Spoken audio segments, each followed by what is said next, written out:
नमस्कार शालोम, आप सभी बच्चों का शालोम के इस यूट्यूब चैनल पर स्वागत है। एक बार फिर से पढ़ाई जो है उससे इधर की जो बातें हैं वो बताने का उद्देश्य है। दो उद्देश्य हैं यहाँ पर। एक ये कि पीछे से हम लोगों के जो करंट अफेयर में क्वेश्चन आते हैं उससे, और दूसरा आपको थंबनेल से पता चल रहा होगा हम आज बात कर रहे हैं ऋषि सुनक के बारे में। ठीक है, भारतीय वंश के व्यक्ति, भारतीय मूल के व्यक्ति। थंबनेल से आप थोड़ा सा एक बार देख करके समझ जाएंगे कि इंडिया, पाकिस्तानी और केन्या। मेरा कोई उद्देश्य नहीं है यहाँ पर पाकिस्तान के बारे में कोई ऐसी विशेष बात करने की। सिंपल सी एक बात आपको ये बताना चाह रही हूँ कि पाकिस्तान ने भी दावा किया कि पाकिस्तान के मूल के हैं। भारत ने कहा है कि ये भारतीय मूल के और ये भारतीय मूल के हैं। केन्या, जहाँ पर इनका जन्म हुआ, वहाँ से संबंधित भी माने जाते हैं। तो एक बार हम थोड़ा सा ये देखें कि ऋषि सुनक जो है वो इन चीज़ों से प्रभावित हो रहे हैं या फिर ऐसा लग रहा है कि हम उन चीज़ों से प्रभावित हो रहे हैं। एक बहुत बड़ी आबादी, एक बहुत बड़ी लॉबी बहुत बड़ा जश्न मना रही है कि ऋषि सुनक जो हैं ब्रिटेन के प्रधानमंत्री बन गए। विंस्टन चर्चिल जो 1942 में हुए थे, उस समय जब सेकेंड वर्ल्ड वॉर चल रहा था, विश्व युद्ध की जब स्थितियाँ थी, तो विंस्टन चर्चिल भारतीयों के प्रति एक अलग सा नज़रिया रखा करते थे। कहा जाता है कि विंस्टन चर्चिल ने कहा था कि भारतीय लोग दुनिया के सबसे बड़े धोखेबाज और मूर्ख लोग हैं। आज वही भारतीय वंशी वहाँ पर ब्रिटेन में ये साबित कर चुका है कि जो भारतीयों के बारे में धारणाएं रखी गई थी वो पूरे तरीके से निराधार है। पूरे ब्रिटेन को चलाने वाला, उस देश को चलाने वाला जिसके साम्राज्य का सूर्य कभी नहीं डूबा करता था, उस व्यक्ति का जो मूल वंश है वो भारतीय। मेरी ऐसे कोई विशेष खुशी की बात अलग से नहीं है कि हम बहुत खुश हों, हमारा बहुत भला होने वाला है। यहाँ पर मैं आपको एक छोटी सी बात विशेष रूप से बता देना चाह रही हूँ कि ब्रिटेन में इनके प्रधानमंत्री बनने पर एक बात बहुत विशेष रूप से ध्यान रखना, ब्रिटेन के लोगों की बहुत विशेष समझदारी शामिल है। छोटी सी बात कि ब्रिटेन के लोगों ने जब इन्हें प्रधानमंत्री बनाया होगा, इस बात को नज़रअंदाज किया होगा ये कहाँ के, नंबर एक बात है। नंबर दो, ब्रिटेन के लोगों ने जब इन्हें प्रधानमंत्री बनाया होगा तो इस बात को भी नज़रअंदाज किया होगा कि ब्रिटेन के पहले अश्वेत व्यक्ति है। कौन सी बात को उन्होंने ध्यान दिया होगा? योग्यता को। हम यही बात आपको एक बार फिर से बताने की कोशिश कर रहे हैं कि व्यक्ति जो होता है उसकी योग्यता ना धर्म से प्रभावित होती है, ना जाति से प्रभावित होती है, और ना ही मूल वंश से प्रभावित होती है। तो ब्रिटेन की जनता ने एक निर्णय लिया। आप थोड़ा सा फ्लैशबैक में जाओ, 2004 की बातें करते हैं। भारत में प्रधानमंत्री पद के उम्मीदवार के इलेक्शन होते हैं। मनमोहन सिंह के नाम से पहले सोनिया गांधी का नाम प्रस्तावित हो जाता है। एपीजे अब्दुल कलाम साहब ने अपनी डायरी और नोटबुक में कहा है कि मैंने सोनिया गांधी को कह दिया था कि रात को 12 बजे बाद में कल सुबह आप तैयार रहना और अगले दिन आपको शपथ दिलाई जाएगी। सबसे ज़्यादा विरोध जिन लोगों ने किया था, उन लोगों के लिए आज एक बहुत बड़ा मैसेज है कि हमारे लिए मुद्दा ये नहीं था कि सोनिया गांधी को प्रधानमंत्री बनाया जाए। मुद्दा ये था क्या हमने उस समय योग्यता के गुण के आधार पर उनको नकारा था या फिर किसी दूसरे देश का होने की वजह से नकारा था। अगर दूसरे देश का होने की वजह से नकारा था तो ब्रिटेन आज हमसे ज़्यादा परिपक्व समाज है। और अगर हम ये बात करें कि उन्हें हमने योग्यता के आधार पर नकारा था तो योग्यता एक अलग बिंदु हो जाती है। वो समय के बाद पता चलती है कि जिस व्यक्ति के हाथों में सत्ता जाती है तब पता चलता है व्यक्ति कितना योग्य होता है। तो आगे वाली जो बातें हैं, कौन से देश से संबंधित है, माता पिता कौन से देश से संबंधित है, कहाँ के ये मूल निवासी है, वो सारी की सारी बातें आपको कीर्ति बताने वाला है। जितनी भी फैक्चुअल नॉलेज है वो कीर्ति बताएंगे। और कीर्ति आ जाओ फटाफट से। थोड़ा उन बेसिक कुछ नॉलेज दिए। अब मैं इनके बारे में कुछ नॉलेज बता देती हूँ आपको कि ये कौन है, कहाँ से हैं, क्या है। ये है ऋषि सुनक। ऋषि सुनक जो करंटली अभी ब्रिटेन के प्रधानमंत्री बने हैं।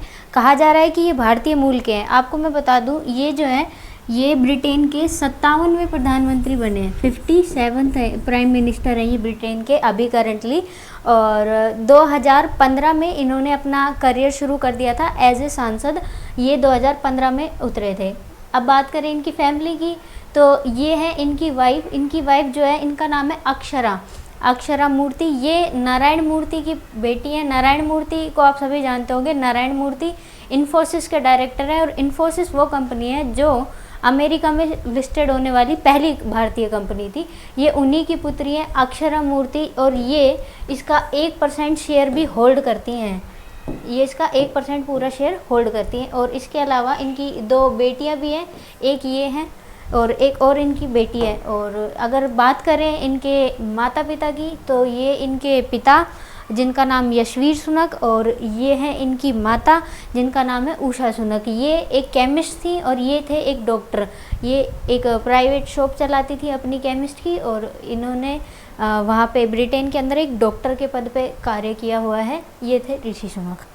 अब इनके बारे में मैं आपको बता दूं कि क्यों कहा जा रहा है कि ये एक भारतीय मूल के लोग हैं। भारतीय मूल का कहने का कारण इनका ये है कि देखो, जब भारत आज़ाद नहीं हुआ था, अखंड भारत के समय जो करंटली पंजाब, जो भारत, यहाँ पे जब हम भारत की बात करते हैं तो आज यहाँ पे जो ये पाकिस्तान का हिस्सा है, इधर एक गुजरावाला पड़ता है। उस गुजरावाला पंजाब, गुजरावाला पंजाब नामक जगह से इनकी जो फैमिली थी वो बिलोंग्स करती थी गुजरावाला पंजाब से, और वहाँ से ये माइग्रेट होकर पूर्वी अफ्रीका में चले गए थे। इधर से ये माइग्रेट हुए और माइग्रेट होकर ये चले जाते हैं पूर्वी अफ्रीका की तरफ। पूर्वी अफ्रीका में जाने के बाद उधर जब देश आज़ाद होने लगे थे, भारत आज़ाद हुआ, तो उनके प्रभाव में आकर छोटे छोटे देश भी आज़ाद हो रहे थे। तो तब बाहर से जो भी माइग्रेटेड हुए थे उनको निकाला जा रहा था। उस समय ये ब्रिटेन में जाकर बस गए थे। ब्रिटेन के, अगर हम ऋषि सुनक की बात करें तो ऋषि सुनक का जन्म हुआ था साउथहैम्पटन। इस जगह पर ऋषि सुनक का जन्म हुआ था। ऋषि सुनक का जन्म यहाँ पे साउथहैम्पटन में हुआ था। 1980 में इनका जन्म हुआ था। इनके पिता का नाम था, इनकी माता का नाम था उषा सुनक। माता का नाम उषा सुनक। और इनको भारतीय मूल का बोलने का सिर्फ एक यही रीज़न है कि जो ये पंजाब था, जो गुजरावाला में पड़ता था, ये अखंड भारत के समय की बात है, जब भारत पाकिस्तान का विभाजन नहीं हुआ था। उस समय के भारत में ये गुजरावाला से इनके 4 पेरेंट्स संबंधित थे। इस वजह से इनको भारतीय मूल का कहा जा रहा है। अगर बात करें इनके माता पिता की, तो इनके जो पिता हैं ये केन्या से संबंधित हैं, और इनकी जो माता हैं वो तंजानिया से संबंध रखती हैं। उनका नाम है अक्षरा मूर्ति। अक्षता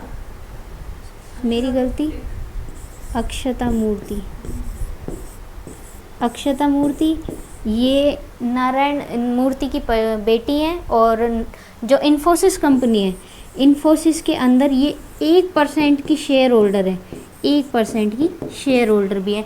आपको लग रहा होगा कि 1% बहुत छोटा होता है, लेकिन इनकी और ऋषि सुनक दोनों की जब आय को मिलाते हैं तो इनकी आय ब्रिटेन के जो करंटली राजा हैं किंग्स चार्ल्स, उनसे भी ज़्यादा पड़ती है।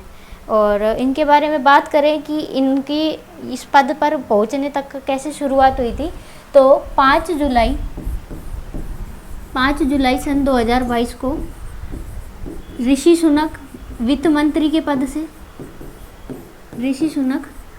मंत्री के पद पर कार्यरत थे। तब तक वित्त मंत्री के पद से ये इस्तीफा दे देते हैं। इसके अलावा एक और मंत्री थे, साजिद जावेद पाकिस्तान के, ये पाकिस्तानी मूल के हैं, और ये उस वक्त स्वास्थ्य मंत्री के पद पर कार्यरत थे। इन्होंने स्वास्थ्य मंत्री के पद पर से दोनों ने 5 जुलाई 2022 को इस्तीफा दे दिया अपने अपने पदों से। और दोनों ही प्रधानमंत्री की दौड़ में भी थे, और इन दोनों ने अपने पद से इस्तीफा दे दिया। और इसके जस्ट अगले दिन 6 जुलाई 2022 को 50 से भी ज़्यादा सांसदों ने इसमें इस्तीफा दे दिया था। इस वजह से जो कंजर्वेटिव पार्टी के इस समय जो प्रधानमंत्री थे वो थे बोरिस जॉनसन। इस समय प्रधानमंत्री थे बोरिस जॉनसन। तो बोरिस जॉनसन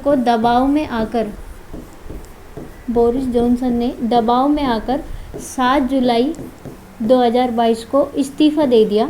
और 7 जुलाई 2022 को इस्तीफा देने के बाद ये तय किया गया कि अगली 5 सितंबर तक एक नया जो उम्मीदवार है, एक नया पार्टी को दे दिया जाएगा और नया प्रधानमंत्री बना दिया जाएगा। इस वक्त फिर दोबारा से चुनाव में ऋषि सुनक खड़े होते हैं। ऋषि सुनक की विपक्ष में खड़ी हुई थी लीज ट्रस्ट और ऋषि सुनक के लास्ट आखिरी चरण से पिछले चरण तक तो ये कयास लगाए जा रहे थे कि ऋषि सुनक जीतेंगे, लेकिन अगला चरण आते आते लीज ट्रस्ट जीत जाती है। और लीज ट्रस्ट के जीतने के बाद लीज ट्रस्ट ने ऐसे कोई विशेष कार्य नहीं किए कि वहाँ की जो लीज ट्रस्ट यहाँ पे जीत जाती है। लीज ट्रस्ट के जीतने के इनके मात्र 44 दिनों के बाद ही इनको भी अपने पद से इस्तीफा देना पड़ता है, क्योंकि इनका जो काम था, इनका उद्देश्य था इन्फ्लेशन को कम करना है। वहाँ पे जो इकोनॉमी गिरती जा रही है उस इकोनॉमी को बढ़ाना था, लेकिन इन्होंने उसके अपोजिट काम किया। इन्होंने टैक्स को घटा दिया। अगर इकोनॉमी का कोई भी सामान्य समझ रखता है तो टैक्स को घटाना किसी भी रूप से इकोनॉमी को नहीं। के बाद ही लीज ट्रस्ट को इस्तीफा देना पड़ जाता है। लीज ट्रस्ट जब इस्तीफा दे देती हैं, क्योंकि इनके भी पार्टी में से 2 सांसद जो इस्तीफा दे देते हैं और उसके बाद इन पर भी एक प्रेशर बनता है, और उस प्रेशर के चलते चलते ये अक्टूबर 2022 के अंदर क्या करती, ये भी इस्तीफा दे देती हैं। अक्टूबर 2022 में इस्तीफा देने के बाद इनकी एक कमेटी होती है, उस कमेटी का नाम है 1922 कमेटी। इस 1922 कमेटी ने एक रूल बनाया। रूल ये था कि अब जो भी नेता खड़ा होगा इलेक्शन के लिए उसको 100 से ज़्यादा सांसदों का समर्थन प्राप्त होना आवश्यक है। 100 प्लस सांसदों का जो समर्थन प्राप्त कर लेगा वही आगे जो ब्रिटेन के प्रधानमंत्री का पद है उसके लिए उम्मीदवारी रखेगा। 100 प्लस सांसदों का समर्थन एकमात्र ऋषि सुनक ही थे जो प्राप्त कर पाए। उसके अलावा उनके विपक्ष में एक पेनी नाम की महिला भी खड़ी थी, लेकिन वो 100 प्लस का समर्थन प्राप्त नहीं कर पाए। बोरिस जॉनसन ने भी पुनः प्रयास किया था, लेकिन जो बोरिस जॉनसन थे वो भी उम्मीदवारी को हासिल नहीं कर पाए थे, तो उन्होंने भी अपना नाम वापस लिया। पेनी ने अपना नाम वापस ले लिया और 100 प्लस सांसदों के समर्थन के साथ निर्विरोध रूप से ऋषि सुनक को वहाँ का प्रधानमंत्री चुन लिया जाता है। इसके बाद 24 अक्टूबर को ये घोषणा कर दी जाती है कि ऋषि सुनक को 24 अक्टूबर को रिजल्ट आना था और 25 अक्टूबर को ऋषि सुनक निर्विरोध रूप से यहाँ के प्रधानमंत्री चुन दिए जाते हैं। यही था मैम, ठीक है। और जो इनकी पार्टी थी उस पार्टी का नाम था कंजर्वेटिव पार्टी। कंजर्वेटिव पार्टी में मैं बता दूं, इनका जो चुनने का प्रोसेस था इस 1922 कमेटी में, कंजर्वेटिव पार्टी के पास टोटल सीट थी, कंजर्वेटिव पार्टी, इस कंजर्वेटिव पार्टी के पास टोटल सीट थी 352। इन 352 सीट्स का मतलब सीधा सीधा हो गया कि 3 ही लोग इलेक्शन में लड़ सकते हैं, लेकिन 100 प्लस की उम्मीदवारी सिर्फ ऋषि सुनक ही ऐसे थे जो प्राप्त कर पाए, तो निर्विरोध रूप से वो चुने गए, क्योंकि 1922 कमेटी ने ऐसा डिसाइड किया था कि 100 प्लस सांसद जो होंगे वही चुने जाएंगे। इस वजह से ऋषि सुनक वहाँ के प्रधानमंत्री नियुक्त कर दिए जाते हैं। इस चीज़ में इन सब के बीच ध्यान रखने योग्य बात यह है कि ब्रिटेन ने अपने जातिगत, किसी भी धर्मगत, क्षेत्रगत, किसी भी रेस से संबंधित किसी भी प्रकार की राजनीति से ऊपर उठते हुए एक, भले ही हमारी नज़रों से एक हिंदू पुरुष को, एक ब्राउन शख्स को अपना प्रधानमंत्री चुना, क्योंकि ये उनका धार्मिक मुद्दा नहीं था, ये उनका रेस से संबंधित मुद्दा नहीं होकर ये उनके देश के विकास का मुद्दा था।